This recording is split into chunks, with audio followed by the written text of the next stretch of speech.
clearly it's not ideal.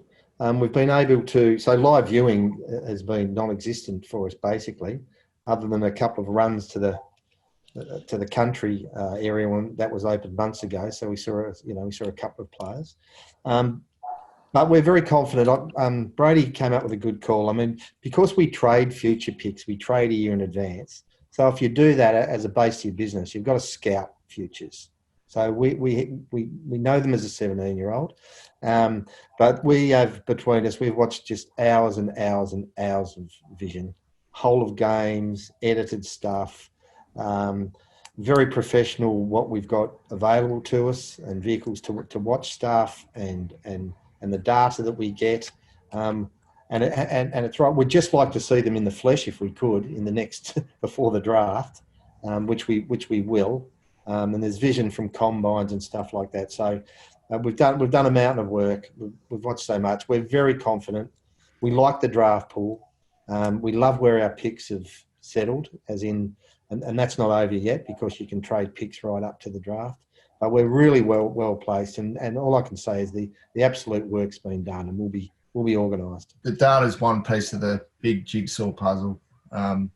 There's match data, there's GPS data, there's site data, but then you've got vision and then the interview process. So we've interviewed over 70 players over Zoom, which we thought might have been a bit difficult at the start of the year, but it's actually worked out pretty well. So there's a lot to look into.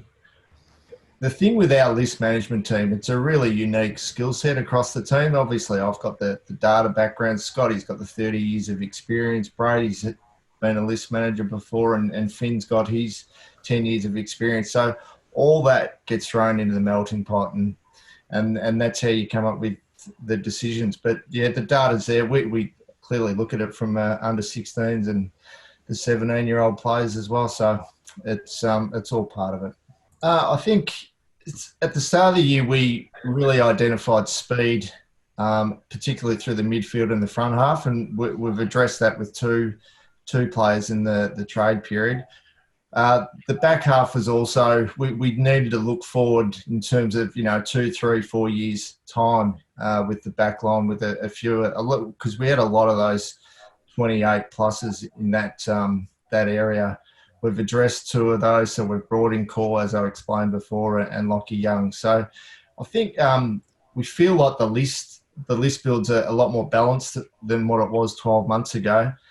At the draft, we'll have a draft order, and early, with your first 2 or 3 picks, it's the best talent, and from there we'll get a little bit more specific about needs. But we'll be rating the draft our top 50 to 60 players, and we'll be working to that.